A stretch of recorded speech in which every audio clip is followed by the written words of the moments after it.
The only thing they remember is the slap. But no one cares to ask why. What happened after the wedding went dead silent? Only one girl had just broken free, and a mother who had just lost it all. After that night, no police knocked on the door. No sirens tearing through the darkness. No explanation offered to the crowd that had just watched everything collapse. The hall, once glowing with lights, now held only a pale shimmer over rows of empty seats. Half-drunk glasses lay abandoned on the tables like blessings left unfinished. Wedding flowers scattered across the floor, their white petals crushed by hurried footsteps fleeing with confusion and silence. No one stayed to question right or wrong. No one brave enough to face the truth of what had just happened. People chose to leave. Because sometimes silence is the easiest way to escape responsibility. Each guest carried home a different version of the story. Some called it an unforgivable humiliation. Others whispered that at last, someone dared to stand up. But no matter what they believed, one thing was undeniable: that wedding no longer existed in the way it was meant to. Through the wreckage of it all, Amina and Kola walked out of the hall. The grand doors closed behind them with a deep, heavy thud, a full stop to a chapter that had been forced upon them for far too long. No one called Amina's name. No one ran after Kola. No pleading, no curses. That silence wasn't forgiveness. It was a late, reluctant admission that things had gone too far to ever turn back. Amina walked slowly, her legs still trembling after everything. She didn't look back. Not because the pain wasn't there, but because if she did, she feared she wouldn't have the strength to keep walking. Kola held her hand not tight, just enough to remind her she was no longer alone. Behind them, the wedding hall lay still like a corpse without mourners. What was once called honor, reputation, a bright future, all stayed behind, with the empty chairs and blessings that never made a sound. No one tried to stop them, because deep down, everyone who witnessed it knew a truth that needed no words.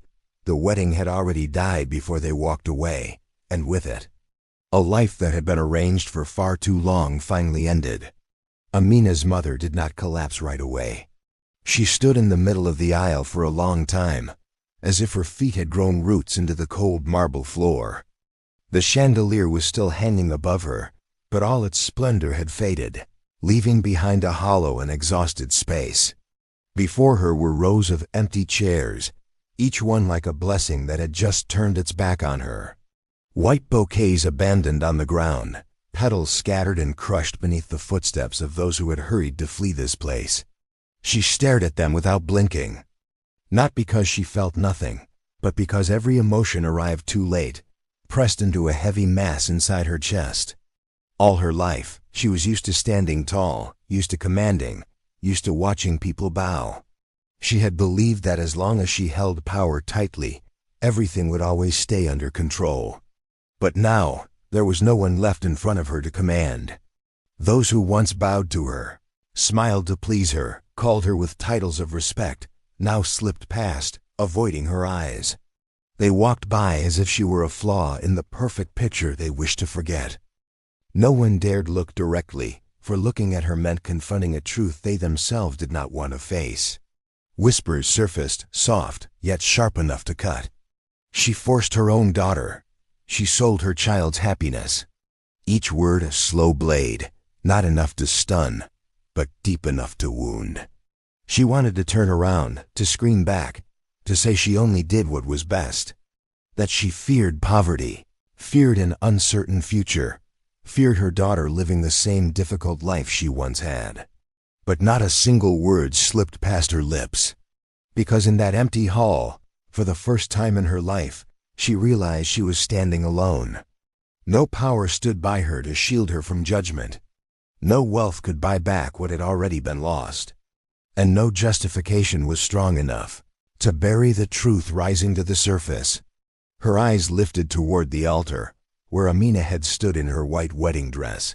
The image remained, but her daughter did not. What she had left was only an empty space and a shattered pride no one cared to keep. In that stretching silence, Something she had never allowed herself to think came into focus painfully clear. All these years, she believed power could decide everything. But now, between empty chairs and abandoned flowers, she finally understood. Power cannot protect you from the truth. That night, Amina didn't sleep. The small room lay in the faint glow of the city. Outside the window, unfamiliar streets slowly quieted, traffic thinning like the slow breaths of a place unaware of what had just happened. Amina sat still, hands resting on the cold window ledge, watching the golden windows go dark one by one, as if each fading light was a blessing that had come too late. No wedding dress, no ceremony, no one behind her ordering her to smile, to bow, to keep walking. The silence was strange. Not as terrifying as she once thought. Instead, it opened a vast emptiness so wide it was overwhelming. For the first time in her life, she didn't know what she was supposed to fill it with. She had grown used to choices being made for her, used to listening, agreeing, obeying, used to believing that was the safest way to live. Now safety was gone, and along with it, fear changed shape. She leaned her forehead against the window, her breath leaving a small cloud that faded quickly. Memories of the day flashed through her mind, a jumbled film reel, the glowing hall, her mother's stare, the whispers, Cola's hand pulling her away through a heavy silence. She whispered, barely loud enough for even herself to hear, "Did I just get saved, or did I destroy everything?" The question hung in the air. No answer came right away. Cola stood behind her, not too close to overwhelm her, not too far to feel absent. He didn't rush to comfort her, didn't make promises, didn't push. He waited. Time moved slowly, very slowly, until Cola finally spoke, his voice low, steady, every word carefully chosen as if he understood it could change everything. "If you regret this, I'll take you back. Not a demand, not a vow, just a door left open." Amina turned to him. In his eyes there was no triumph, no expectation, only patience, the rare kind that accepts any choice she makes, even if that choice is to let go of him. And that was the moment Amina broke down. Tears poured out without control, not from fear, not from regret. She cried for all the years that weighed on her, for choices never hers to make.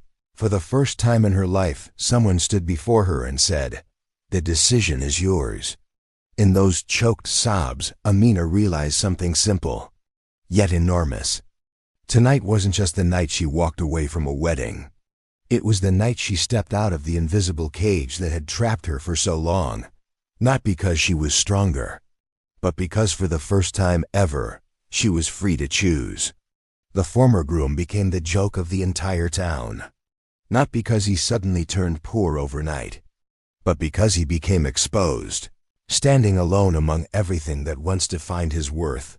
Before that night, he walked with the confidence of a man with money. A loud voice, a firm handshake, an entitled gaze used to watching others step aside. He believed that with enough money, everything else would bow, even a marriage. But after that night, every look sent his way changed. People laughed when he showed up at the usual bar. Not kind laughter, the covert kind, mixed with whispers. Stories spread, each retelling more spiteful than the last, and his name became the cautionary example everyone repeated. The man who thought money could buy a person. He wasn't beaten. He wasn't chased away. He was simply ignored, and that silence hurt more than any insult. His family refused to accept it. They went to Amina's mother's house, armed with harsh words demanding compensation for their wounded honor. They spoke of reputation, preparations, and how their son had been humiliated in front of the whole region. But their words fell into emptiness. No one defended them.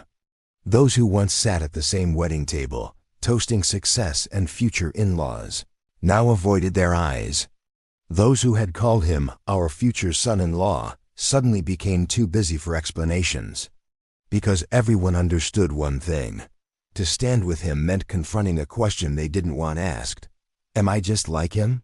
Silence spread like an invisible barrier. It didn't accuse out loud. It simply made every excuse useless. His family slowly realized there are moments when money cannot buy support and honor cannot be reclaimed by knocking on doors. The groom stood in the middle of that storm, realizing far too late that what he lost wasn't a bride, but the illusion of his own power. And when the arguments finally faded, only one cold truth remained. No one wanted to be associated with him, because no one wanted to be the next name people laughed at. 3 days later, the sky was a dull gray, no rain, yet heavy, as if even the air hesitated before what was about to happen. Amina's mother stood at Cola's gate for a long time. She didn't step forward right away. Her hands hung at her sides, trembling, not from the cold, but because for the first time in her life, she wasn't sure she had the right to speak. No gifts, no authority, no commanding voice. Just a woman at a strange gate, carrying all the beliefs she once held so tightly, now shattered. The house was silent. No one came to open the gate immediately. The wait stretched through several breaths, long enough for the emptiness in her chest to become undeniable. For years, doors opened the moment she appeared. People listened. People obeyed. But today, she stood there like a stranger. When the gate finally opened, she bowed her head, not out of fear, but because there was nothing left to keep her standing tall. It was something she had never done, not once in her entire life. In that instant, memories rushed past her like a harsh wind. The cold decisions, the tears she dismissed, the words she used to convince herself she was doing the right thing. Now they were just heavy regrets. Her voice cracked, not loud, not steady, as if one more word would break her completely. I was wrong. 2 short words, carrying a lifetime of pride breaking in half. No excuses, no blaming circumstance. Just a late confession from someone who finally saw the damage she caused. Behind the door, Amina stood still. She had heard everything, every word. She didn't rush out to embrace her mother like stories often choose to end. Nor did she turn away to repay the pain she once endured. Her heart beat slowly, heavily, caught between 2 kinds of sorrow. The sorrow of someone who had been controlled, and the sorrow of someone who had just realized she couldn't undo what she'd done. Amina placed her hand on the door. It didn't tremble, but neither was it strong enough to open. Memories surfaced, nights she cried alone. Please ignored the feeling of abandonment inside her own home. She knew her mother regretted it. But she also knew some wounds don't vanish just because the apology arrives on time.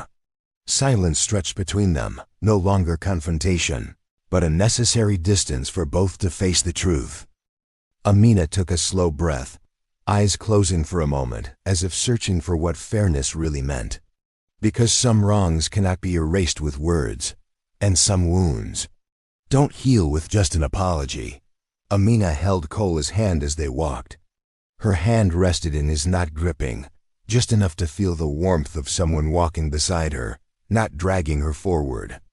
They moved slowly, unhurried to leave the place that still held too many memories. The road ahead wasn't lined with flowers, and no cheers followed them. Yet for the first time, Amina felt she was heading the right way.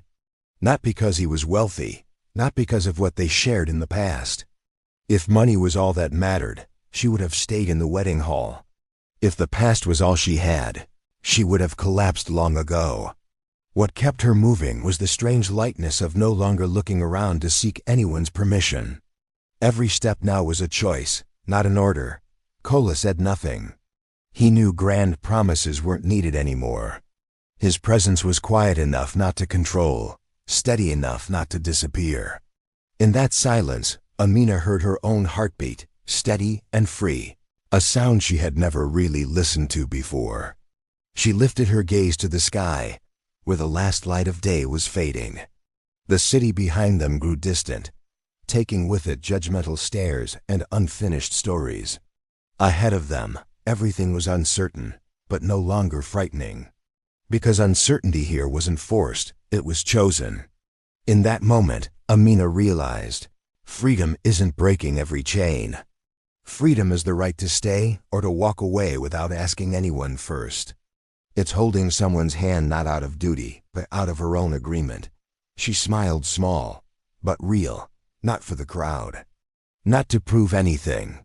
Just a quiet confirmation to herself that from now on, this path belongs to her. Some stories end with loud happiness. But Amina's story closed in a peace she had waited far too long to feel. No fireworks, no applause. Just two people walking side by side, carrying scars not yet healed, but no longer afraid. And in that silence, a simple truth emerged, needing no grand speech. Not every slap is meant to hurt.